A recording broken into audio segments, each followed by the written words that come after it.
We want to help organizations fulfill their mission. Hey, let's come together and represent our movement the best we can. Well, our leaders are all burnt out. If we can help people move from burnout to boom, or to move from survival to thrive, let's do it. Healthy organizations are always thinking about the people.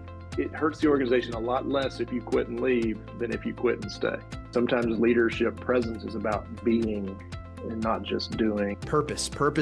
And when you get tired, you point back to the purpose and you leave this. You're listening to the Credit Union Leadership Podcast, a podcast that delivers value and offers up insight that'll help your credit union grow. ServiceStar has been consulting with credit unions for over 20 years, growing them in the areas of cultural development, leadership development, and management training. To learn more about what ServiceStar can do for you or your credit union, check them out at servicestarconsulting.com. Welcome to the Credit Union Leadership Podcast. Today, you're in for a real treat. We've got Matt Paden in. Not just Matt Paden, Dr. Matt Paden. Yes, he's got his doctorate in leadership. Now he's moved on and he's the founder of Great Days Leadership, a company that helps build leaders outside of the credit union movement. We thought it would be great to bring him on to give you a perspective outside of the credit union industry and how we could tie this in and see what principles are the same, what's a little different. And man, this episode does not disappoint. I'll be honest. We brought him on thinking, hey, let's talk about his company. Like I said, his Great Days Leadership. But let's bring him on to talk about this mindset that he has with 2 great days. And we do get to that. But actually, the conversation actually takes a hard pivot. Instead of us talking about building high-performing teams and creative ways to build trust, we go into this mindset of what he calls the fog, and how to know if you're in the fog. How do you cut through the fog? Is the fog good or bad? So guys, buckle up, listen. This is some real good stuff for contributors, middle managers, and high executive level leadership. I'll see y'all soon. Or Ryan, roll the tape. Welcome to the Credit Union Leadership Podcast. Matt, we're very, very excited to have you here today. And Albrecht and I were talking about this, and I was so glad that you said the same thing when you came on. For those listening, Matt does something similar to what we do with other industries, and actually some in the financial industry as well, of coaching leadership, building culture. And Matt, when you came on, you were talking about this idea of growth mindset. Before we even get started, could you share with the audience what were we talking about, and why do we 3 believe this is such a great idea for us to talk together when a lot of people would say, oh, no, let's not do this? Yeah, well, Scott, thank you both for having me on the show. Excited to be here. We were just talking a few minutes ago, the idea that we do a lot of similar things, but in my mind, there is plenty to go around. Mm-hmm. And in terms of business, and it's not because this is just about business, but we want to help people. You want to help people. You want to help organizations fulfill their mission. We want to help organizations fulfill their mission. And when we started Great Days a year and a half ago or so, somebody said, there's a lot of people who do that. And I was like, yeah, it's about $100 billion industry, leadership and organizational development. And I haven't had anybody tell me there's too much yet. Yeah. And I'm excited to hear more about what you guys do. And there is some overlap. We do work with a variety of institutions and organizations, primarily small to mid-sized businesses, nonprofits, in the K-12 education space, working with schools and leaders and school leaders. And so we're doing a lot of different things for a lot of different folks. And but it's all leadership and team oriented. And how do we develop teams and organizations to move from where they are to where they want to be and where they need to be. And so there's a lot of overlap with what you guys do. So excited to be here, excited to have the conversation. As you're talking about that, I'm already just thinking, Albrecht, like when we go and we train leadership or culture, speak at credit union conferences, I kind of almost see a similar thing where I'll speak at a conference where there's multiple credit unions that are in the same city. And there's some credit unions I work with that go, wait. We don't want to tell other credit unions about ServiceStar because this is our competitive edge, our secret. Well, I remember going to one leadership retreat with some credit unions that are super tight, and they're all in the same city area. But kind of like what you said is there's enough to go around. There's a lot of people needing help winning with money. And they view this as, hey, let's come together and represent our movement the best we can. And I think when we talk about this idea of servant leadership, growth mindset, I think this is just us living out a practical example of us saying growth mindset. But also, in addition to that, I think it helps establish both of us as subject matter experts. We're talking to other people, hearing stories of what's similar, what's different. And that's what I'm really excited for the listeners today is hey, Matt, as you're talking, if there's stuff that aligns with our courses, we'll be like, yeah, that's exactly what we teach. And this is what looks like the credit union industry. And if we start talking about stuff that agrees or what I even say contradicts, let's talk about that to give the listeners that, oh, there might be a different way to do Yeah. this. Yeah, there's definitely more than one way to do all this, and not to cut you off, but the thing that just kind of came in my mind is we used to talk about this in my previous life in higher education, and one of the things that we used to say is like there's no competition between lighthouses. You know, if you're Mm, out on if you're a ship at sea and you need to see, I mean, there's no competition there. And that's kind of how I view our work and the work of others. I have friends who run similar types of consulting firms and do different, have different, ways they go about things and all that. yeah. But yeah, there's no competition outside of just trying to compete with apathy and stagnant, growth Mm. for organizations and all those kinds of things. That's the competition, right? Yeah. Oh, yeah. Yeah, it is. And, as you say that, this actually is pointing me in a different direction. Albrecht, one of our big things when we work with credit unions, and I'm sure same thing with you, Matt, is establishing purpose. Do you have a mission statement? And is it just something you emailed everyone once, or are you constantly Yeah. pointing actions back to it? And I love this idea of a lighthouse Mm. because what is a lighthouse doing? It's saying, hey, here's the purpose. This is the direction. This is where we're going. Albrecht, can you speak a little bit about how would I say this? The need for this with leaders in our movement. Yeah, well, our leaders are all burnt out for the first point. So to pick up a leadership book is something that 10% of them do. To even listen to this podcast, congratulations, you're in the 20 percentile. But 80% are just trying to get to the end of their day, and burnout is real. I think it's probably an opportunity for more people to explore is thought leadership. We say, oh, well, Matt, oh no, he's in thought leadership. We're in thought leadership. Dude, go just Google how many conferences are in December in United States. Just do that. Yeah. There is not Yeah. enough public speakers to speak at all the conferences, even in the United States. And so like they're reusing speakers, they're reusing content. We're turning people down because we are already booked for a lot of things next year. And so it is an opportunity to be that beacon of light, to have that edge that somebody needs, that little drip of dopamine that Yeah. kind of gets them that next surge of energy and positive momentum in the right direction. Yeah, And going, burnout is real, right? And we talk about it like it's just something, everybody's burnt out. Well, literally every day I talk to somebody who's just, I don't know if I can do this anymore. I remember Well, when what I would you worked do at if the you credit weren't doing union. this? And they're like, Yeah. I don't know. I was talking to a woman this week. She's burnt out. She's a vice president of a company. She's super talented. She's really good at what she does, and she's so good at it. They keep piling more on her, and she doesn't even enjoy it anymore. That's the thing. And she's like, what do I do? And so it's just real, and it's tough, and it's challenging. And, if we can help people move from burnout to boom, or to move from survival to thrive, let's do it, man. Well, and that's the thing. They don't want to come to an all-employee meeting when they're burnt out because they have too much to do. That's a day that you're taking away from them. They don't want to go home after working all day and pick up a leadership book and read that because they're it's the definition of being burnt out. You're done. You're spent. Yeah. You're cooked, right? Yeah. And so, our opportunity is, when their leaders see that there's a miss, and when their leaders see that we don't have engagement, and their leaders say, we got to do something about this, and they do force people to take a day and go to the well and drink the water. They get refreshed. They get what they were craving all along. And just like human beings who think that they're hungry, but 9 times out of 10 they're actually thirsty. Yeah. We don't have enough common sense to know I should grab a glass of water. Instead, we grab peanut M&Ms and a Diet Mountain Dew, and we call it a day. That's right. And so did you see my lunch yesterday? Yeah, that's it. But leaders of organizations, they bring in people like us for that very reason, to give them that drink of water at the well. Going off this. Healthy organizations are always thinking about the people. That's what leadership is. Leadership is not about me and status and role. It's about how can I help the people here be the best they can be. And organizations that are healthy are thinking about that. They're providing that day off, that time to go refresh and renew.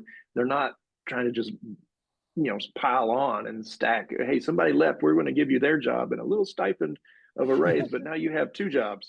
Oh, you're You know, cute. that's That's not funny, Matt. healthy. We don't do the stipends, and credit unions are not for profit, so we just give you the extra Yeah, work. I remember that's being true. I so I get it. remember being so stressed out, Matt, that I was using the restroom. I don't know if this is HR appropriate, but I'm saying it anyways. I was using the restroom, and I was quite literally mad that I had to use the restroom because there was so much work to be done, and this is such a waste of time. And I was like, why is this a thing? Why do we have to use the restroom? I was so livid. I was like, I'm in the middle of my process and I gotta stop, go use the restroom, and now I've got this context shift, and I'm like, I almost have to start over from the momentum that I have. Actually, Anderly and I had a meeting earlier today, and we both decided to cancel because we were like, no, I'm in the middle of my flow right now. If I get into a Zoom call or a Teams call, it's really gonna disrupt my state. And so Yeah. that's when you got a lot of work to do, you definitely want to just do the work. And so things like leadership development, things like employee motivation, they do get on the back burner. And so I'm happy that we are that lighthouse, that beacon for those employees. Matt, it's one of the big things y'all talk about is burnout. And Yeah. for leaders that are operating out of exhaustion, there's warning signs. So we talk about warning signs, but it sounds like you may have some, well, you've actually, I don't know if this is in your book that you talk about, but what are these warning signs? And because I feel like most people, Albrecht, you've even talked about this, is they might say, hey, I don't have time for this. I don't have time for this, but they're not saying they're burnt out. And then all of a sudden, then it's quiet quitting, where they just, let me just do the bare minimum to stay here. And they've already tuned out. It's too late. They're not even reading the leadership books. For those listening, I want to provide a tool for either themselves or to be able to be aware of their team. What are some signs they should be looking out for? Yeah, well, I appreciate that. I've been telling people for years, retention of employees is really important, right? I mean, it makes a difference. We know that there's ROI, there's all kinds of things that go with that. But on the other side of it is, it's not just retention, it's retention and development and growth of those same people, right? I used to tell people all the time, it hurts the organization a lot less if you quit and leave than if you quit and stay. And I think we have a world full of people who've quit and stayed where they were, and because they don't want to go look for something else, they just don't have it in their gut anymore. And what I think it is that they're really caught in a fog. We talk about the fog a lot with our clients and whether it's our coaching clients or our organizations. We talk about the fog, and what I mean by that, let me tell you a story. Can I tell you a quick story? Yeah. Go for it. About a year ago, almost, I got an email from a guy. I didn't really know him. I knew of him, and we had some connection. But he sent me a random email on a Sunday night. And I don't usually check my email on Sunday nights, but it dinged, and it was this name I recognized. And I said, well, that's interesting. And he said, can you call me tomorrow? I hear you can help me. And at first I thought this is some kind of spam or something. You know, somebody got into his inbox, and I reached out. And like I said, I didn't know him very well. So I call him the next day, and he's super excited. He's like, Matt, we've got an opportunity I think we can grow our company. I can see us, doing things in a different way. I need some help strategically on how we move from where we are to where we need to be. I've heard you talk about that. Can you help us? I said, well, sure. That's on Monday, right? I said, let's set a time for Wednesday to visit. I'll come by your office and we'll sit and talk about all the things. Tuesday morning, I'm in a session with a group of leaders that I lead, and my phone's just buzzing. And I try not to pay attention to it, of course. And so I finish that session, right? We go to a break, and I pick up my phone, and he's left me a message. Matt, I need to cancel our meeting. Things have gotten terrible. Call me if you can. So I go in, I finish the session with the business leaders I was with, and then I'm headed in between meetings. So I call him, and I say, hey, what's going on? He sounded, and I don't know anything about his company yet, right? We haven't met officially in terms of all this. He said, things are terrible. I think I'm just going to sell the business. This is 24 hours after we had let's grow this thing. Things are awesome. And I said, whoa. I said, can you tell me why? He said, I had a really important employee come in this morning and tell me she's leaving. She has to move out of state. And I said, oh, well, is she so important that we need to think through closing this business? He's like, well, to me, she is. And I just don't know how to move forward without her on the team because she does so much. I said, okay, so a valuable employee. How much time did she give you? 3 weeks, 2 weeks, 3 weeks? He said, 7 months. I said, 7 months. I said, okay, let's keep our appointment tomorrow and let's shift our conversation. I want to know more about this. Yeah. And what I found when I met him, we ended up meeting not in his office, but at a coffee shop somewhere off the beaten path, and it's kind of in a corner by ourselves. And I walked in, and like I said, I don't know the man very well, but I could just tell he was stuck. And this guy is brilliant. Let me just tell you, brilliant. Yeah. Like Yeah. brilliant. Like he runs circles around me intellectually for sure. And so we started talking, and what I find out is basically the first thing I notice is that he's stuck in a fog. And I said, "Tell me what's really going on." He goes, "Matt, I am so tired." Mm. I said, "Okay, let's talk about it." And what he was saying is, "I'm burning out. And I'm so tired of making new decisions for this."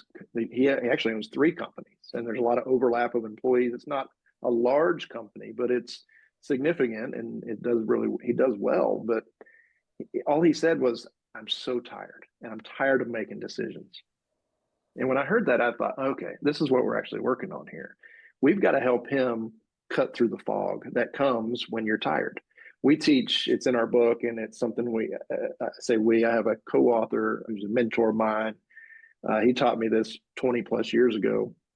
When you're tired or your energy levels are depleted, if your tanks are low, whether that's emotionally, spiritually, physically, you name it.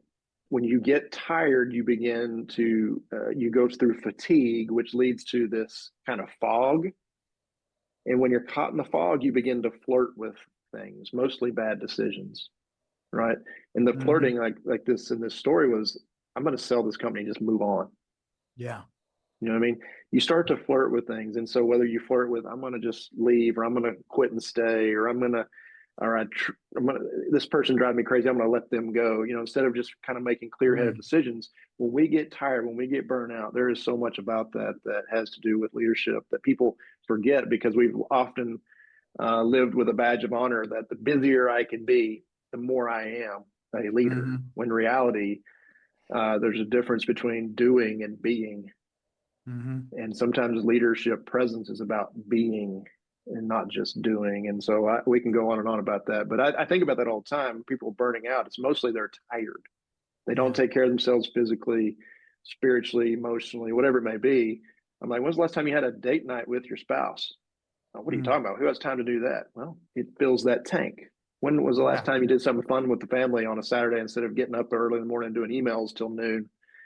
They're like, well, that fills you up. There are things that are life-giving, as we try to encourage leaders to be a part of and address, even if it feels like it's not connected to business, because of the systemic nature of everything. It all connects. Man, really, really good stuff. I want to come back to this, but we're going to take a quick break. ServiceStar offers research-based, credit union-specific training solutions that have worked for top-performing credit unions for the last 25 years. Using breakout groups, role-playing, and case studies, our Coaching for Performance workshop series quickly transforms managers' skills from managing into skills that help coach and build more dynamic team members and leaders. You see, coaching is all about improving somebody to their highest level of performance, to their highest potential. Coaching is all about growth and development. And each session will provide managers the knowledge and the confidence to know what to do to be effective performance coaches. We look forward to seeing you at ServiceStar Consulting's upcoming Coaching for Performance workshops. You can check those out at servicestarconsulting.com/events. All right, let's get back to it. It's got me thinking about a few things. One is you're sharing this story, and Albrecht, I'll go ahead and say this so you can start thinking, is I want Albrecht, you to tell that this is with a business owner, and this burnout looks like, well, I can just sell my business. Albrecht, I want you to think of, what does this look like with a middle manager at a credit union? And I'm sure you've got plenty of stories like that. But going with that, what you're talking about, Matt, of this idea of burning out, it reminds me of a stat that we share a lot. So we teamed up with a credit union research company just doing research on credit union employees, but I think it's very similar. What we found was 84% of credit union employees say they could do significantly better at their job if they just wanted to. If they just wanted to. 84%. That's almost everyone. So what I'm hearing from your story with this business leader's exhaustion, what did it look like? He was feeling isolated. He's like, oh, if she leaves, I'm all alone doing this, so might as well quit. Because of this fog, what I'm hearing is the fog what we talk about in our work life integration course is having a North Star, and that North Star will get you where you're going. And I love this analogy of the fog, because when the fog comes in, you can't see the stars. We're both in Nashville. We're in this bowl, and you can't really see stars over here with the city pollution. So this idea of the fog is then I can't even find my North Star. And what I strongly, strongly believe is purpose, purpose, purpose. And when you get tired, you point back to the purpose and you leave this. And you're talking about this idea also of like even things outside of work. When was the last time you hung out with your spouse? When was the last time you did something that was life giving? Why are we working? A lot of people in the credit union movement, when we ask them, hey, why do you work here? Is, well, the benefits are good. I get the holiday. It's the personal stuff. And there's something, we're all Christians here, it sounds like. So I'll quote, I love this quote from Matt Redman, big worship leader. And what he talks about for leadership, he says, my input must match my output. My input must match my output. Now, then how I'll rebuttal that is John Maxwell also says we have to understand the mindset of seasons. It's not, I give this much time today and this much time today in personal and professional life. No, there's seasons where you'll give more professionally and give more personally. But this idea of, hey, do I have people, like you said, I've got a mentor that's helping me write a book. Hey, I'm doing things that are life-giving, hanging out with my family, working on the house, things like that. Or maybe part of work is life-giving. Are you doing the work that amps you up? So with this, Albrecht, credit unions, what does burnout look like for a middle manager as you're hearing Matt's story? Yeah, it is. Don't call me late for dinner, as a famous phrase out there. And I think really someone that worked in the banking industry created it, because it's a little bit of PTSD. If you work member facing anything at a credit union, and even the support teams that support the member facing, you're constantly late for dinner. Sure, your shift ends at 6, but when somebody shows up at 5:55 with an escrow that's overpaid, and you got to figure it out. Now, not only you are there until you figure it out, but the mortgage team is there until you figure it out, and whoever else you got to pull in to be able to figure out how to undo an overpaid escrow. And you can't just let the member know, hey, my shift's about to end. Good luck with your $5,000 that's kind of overpaid. No, that's they probably want that money back. And so when you're in the service industry, you're dealing with people's money, your time is their time. And so that you're warring against your family, you're warring against these other priorities in your life. And so if you let that happen and you kind of are you're flirting with the idea of things aren't good at home, maybe I will stay a little bit later, maybe I will get some of this other stuff done. You can really upset the balance of a marriage, upset the balance of being the vocation of a dad. So we have all these vocations that we balance, right? And so I'm a employee of Service Star, but that's not who I am. I'm also a dad, but that's not who I am. I'm also a husband. That's not who I am. I'm also a worshiper of God, but that's not who. It's all of that is who I am. The whole plate, I'm a guitar player. I'm a Hebrew student. I am a ice fisherman. There's so much about me that makes me those three things are pretty diverse right there. Yeah, keep going. Yeah. So to your point, I am not what I do. I am much more than that. And so when you look at parenting a teenager versus parenting a toddler versus parenting an 8-year-old, your vocation changes as they change. And so the chapters of life, they do vary. And so paying attention to where you're at can create a fog, because sometimes the chapters are really footnotes, but they seem like it's the entire book. So when you're in a fog, that's the problem. What is a footnote seems like it's the whole book, and you'll never get out of this chapter. The chapter is the book, and it's really not even a chapter, it's a footnote. And so someone who listens to the Credit Union Leadership podcast, I won't say their name, reached out to me last week out of the blue, said, hey, I'm from Indiana. You don't know my credit union. You've met me once in a training that you did for our league, and I need your help. And we went through 4 different categories that were kind of giving her stress today. And the conversation quickly turned from what's giving her stress in her work life to where is she making deposits in the relationships around her to be able to live up her side of the equation. And so I think when we start to look outside, we lose control of what's outside. And the key is to look inside and what can I do? So there's 2 things that you can do. If you're listening and you're in this state right now, your boss might suck. Your employees might not be living up to their end of the bargain. You might be getting merged. You might be getting a new core system right now. Two things that you can do to control, and this is what I share with this branch manager that puts on my calendar, your effort and your attitude. That's it. You come to work Absolutely humble, right. eager to learn, asking questions. That's your attitude. Effort. You're consistent. You put good work in when you're in that vocation. And that works in all areas of life. Your attitude and your effort as a husband, your attitude and your effort as a parent, your attitude and your effort as a churchgoer, an attitude and effort as a guitar player. It's the things you can control. Your string on your guitar could that's a break. It could be out of your control. But what are you bringing to that session? What's your attitude and what's your... I love that. Last week I was with a group, or 2 weeks ago, I guess now, and it wasn't part of it wasn't part of the scripted plan, right? But it was part of what came up in the Q&A. And I just like, hey, look, life is about, the mentality is about having more get-tos than got-tos. And I get to do this. I get to do that. I get to sit in training to learn a new system. I get to think through this budget creatively in order to make things happen. I get to versus I've got to, because when you spend your life thinking all day, especially at work, I've got to do this, I've got to do that. You go home, somebody says, hey, how was your day? That's different than when you go home and say, hey, I had the opportunity today. And you may have the same job description, the day may be the same. It's just a mindset shift that we have to have, especially for those that are trying to lead, not just at work, but in life, in real life, right? Beyond I always talk about leading after 5. Some of my hardest challenges in my own leadership are after 5 when I get home and I've got teenagers and wife, and we've got, commitments to all the things we've got to do. And how do I continue to lead, not just turn it off? But the day can be so draining, especially if our mindset doesn't allow for it. And like you were saying, if we don't remember why we do this in the first place. Yeah. It reminds me, critical.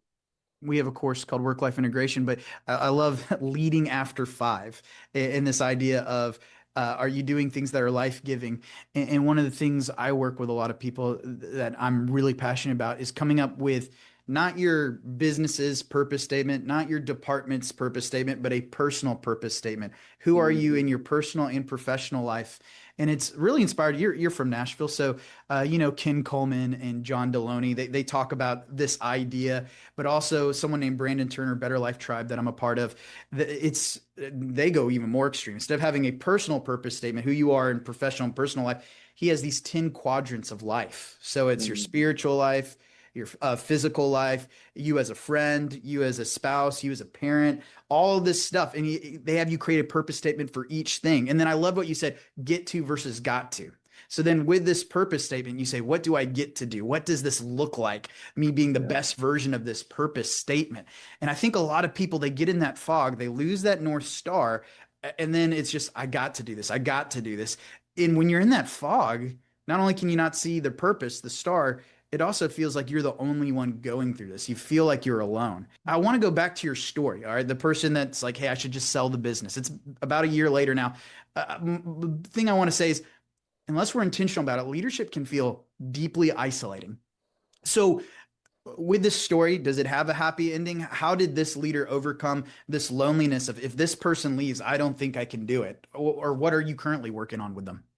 Yeah, so appreciate that. And I'll just make a note. You mentioned some really good people who help others think through purpose and all the categories. John Deloney. John's a friend of mine from college. He actually wrote the foreword to the book I have coming out in April. Heck yeah. That's a good foreword. We talk all the time about this stuff. And we share a mentor who's my co-author on this, which is neat. But one of the things that I would say about the story that I just mentioned, we got creative. We helped cut through the fog, if you will, and that has a lot to do with the why piece. We've kind of helped that leader and team remember why we do this in the first place and kind of cut through some things. It's been good. He just told me last month that he just had his best year. Wow. And what we also got to do is be creative strategically. Let's just not see this as an obstacle. So that person who was so valuable is now working remotely, which he's been kind of opposed to. So it wasn't that she accepted another job. It was just, I know I'm moving. Well, at the time it was, I'm moving. And he had a policy, we don't do remote work. because he had been burned by some of that in his company before. But with this particular person, he allowed it to happen, and so far so good. And so that does have a happy ending. But one of the things I'll say that helped me help him is this thing that I go back to all the time. People ask me all the time, why do you call your company Great Days? I'll just tell you this quote. Yeah. And I'll tell you why. Growing up, I had a lot of people in my life who spoke into my life, and I'm grateful for that. One of whom was a grandfather, two grandfathers really, but one in particular who I lived close to and got the opportunity to spend some extra time with. And about in high school, I was over at his house helping do something, and he pulled me aside, and he was a wise person. He was a minister by trade, and so he was always teaching us things. But one of the things he told me was, he said, Matt, there are two great days in your life: the day you were born and the day you realize why you were born. And as a high school kid, I'm like, okay, do you want me to move this box? I probably didn't pay much attention to it. Yeah. When I was about to graduate from college, he did it again. And by that time, he was having some health challenges, significant health challenges and whatnot. So I was paying a lot more attention to the words. I'd also matured so much, as a 22-year-old. He said it again. He said, Matt, there are two great days in your life: the day you were born and the day you realize why you were born. And I remember I went home and wrote it down. And I didn't at the time think about looking up who had said it. I thought he said it, for a long time, but it always stuck with me. But what he was really saying was, Matt, those on that day one that you were born, right? That's the day that, and I believe God created you with all the strengths, talents, gifts, and abilities that are inside of you that, that are unique to you. We talk about, you're fearfully and wonderfully made, right? That whole idea that on day one, you were born with this. And that day two, the day you realize why you were born, is that sense of, how do I put all this unique gift package of gifts into something that is meaningful, purpose, right? And when we can remember our purpose, our calling, our vocation, really what it is it's the difference that we can make in the world. When we don't just remember it in passing, but we are like front and center, it provides the context for our life. Yeah. And it allows for things to, those moments when you're caught in the fog, as we've been talking about, to cut through. Because everybody gets stuck at some point, right? But if you can, okay, let me reset here. This is why I do all the things that I do. This is why I take on those extra projects or that deal or whatever it is. It's not for business purposes. It's like there's something bigger going on here. And that's what we had to help that person find, is like, what's the real reason you do all these things? It's not just to make money, although that's important and valuable and all things. So we helped him cut through the fog. We talked about, these are your talents, strengths, gifts, and abilities. This is how you've been blessed with the opportunities to put it into practice, not just in a work setting, but as a sense of purpose. It became easier to solve the strategic problems, the people stuff, right? Because you're right. I think you said this, or a version of this. I always tell people leadership is both complicated, messy, and lonely. And so we try to come alongside and mostly serve as a sounding board for leaders. We can coach them through frameworks and all the things that coaches do, but we really try to serve as a sounding board. And most of the time where I get the opportunity to visit with leaders and to help move things forward for them, or help move things forward, I guess, is when we can help them remember why we're even doing this in the first place. Yeah. Because it's so easy with all the busyness and all the complexity of life in an organization to just feel like this is, as Albrecht was saying, that this is who I am. And you look at leaders who have struggled in many ways, publicly or privately. A lot of times it's because they put their identity in their role and not in the who it is while I am in this role, the stewardship of this role, and really the stewardship of these people.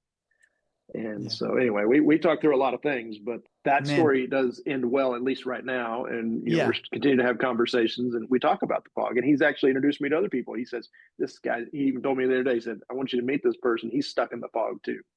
So I was like, all right, let's do it. Man, gosh, there's so much I want to talk. Man, we should probably bring you on to keep talking about this, but I want to respect your time and the time of our listeners. As we're ending this off, Matt, I know that you've got a book coming up. Actually, by the time this releases, your book might be just released or about to release. Tell us a little bit about that book. Why did you create it?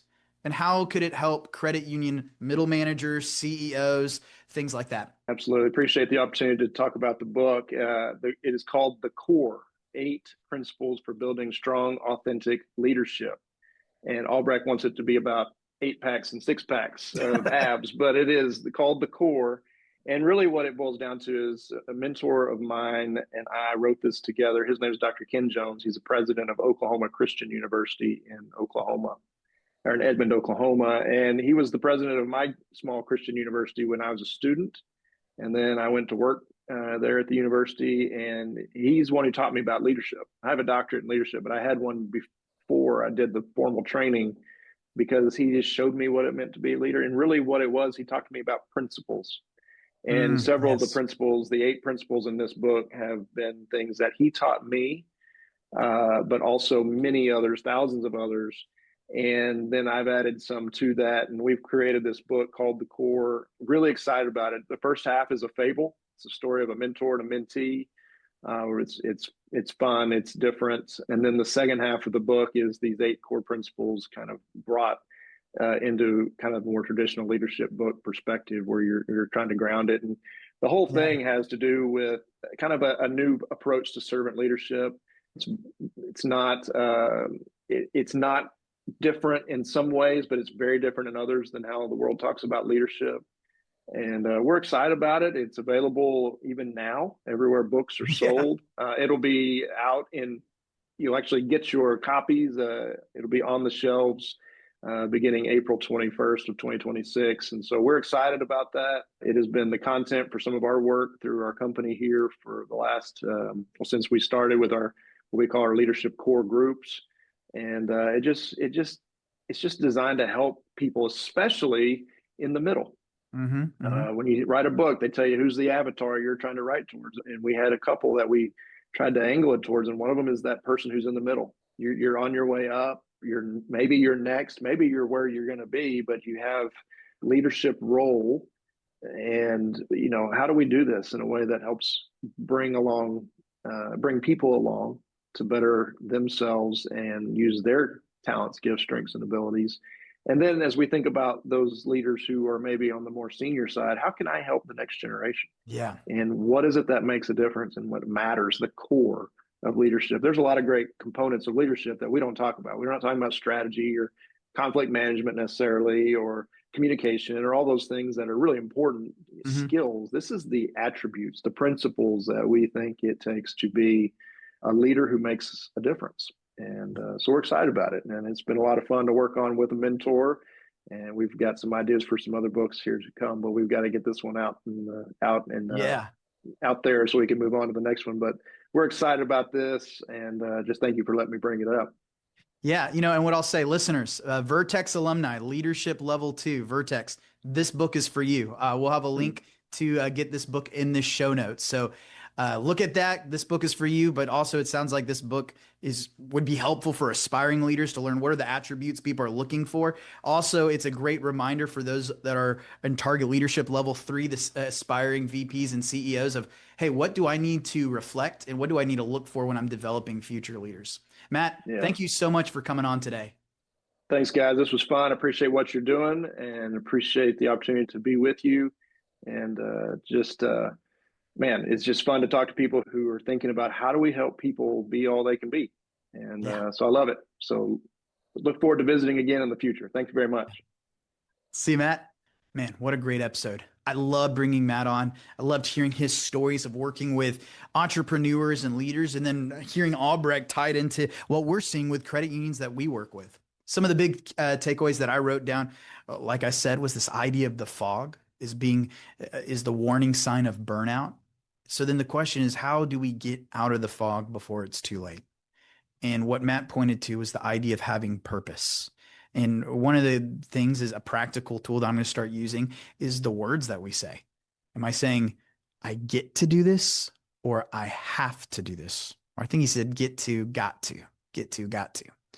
Now with this, what we teach, and I look up in the show notes, we'll have it as well, is the idea of having a personal purpose statement. Who are you in your personal and professional life? How do you show up? What are the skills, the 2 great days that you're born, the day you were born, the attributes that you're already given? And then how do you use that to help those around you? And our course in Emerging Leaders, that's what that whole course is focused on, is learning about yourself and how you can use your attributes to help those around you. So if you're interested, click the link in the show notes for emerging leaders. We've also got a link in the show notes for his book, The Core.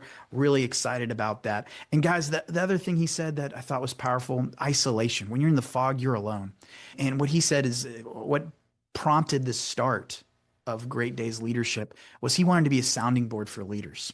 Just like that, Service Star, we want to be a sounding board for you. You may be an alumni of one of our programs. You may be just now hearing about us, but I just want to extend the opportunity. Please reach out to me. It doesn't cost anything. The budget part inside me is always like, oh, wait, is this like a sales call? No. I just want to be a part. I want to hear about how you're applying this. I want to celebrate with you. I want to see what you can do better. I want to see if there's any frameworks I can help out with. So please reach out. Don't get in the fog. Don't be there alone. All right. Remember, what's that star? What's your purpose? And when it's hard to follow that star and you don't see the other people around, hey, reach out. Let me help you cut through the fog.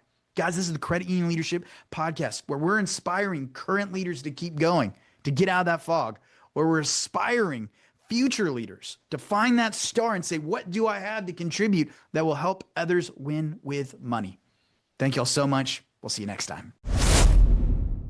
Interested in submitting a question to the Credit Union Leadership Podcast, we want to hear from you.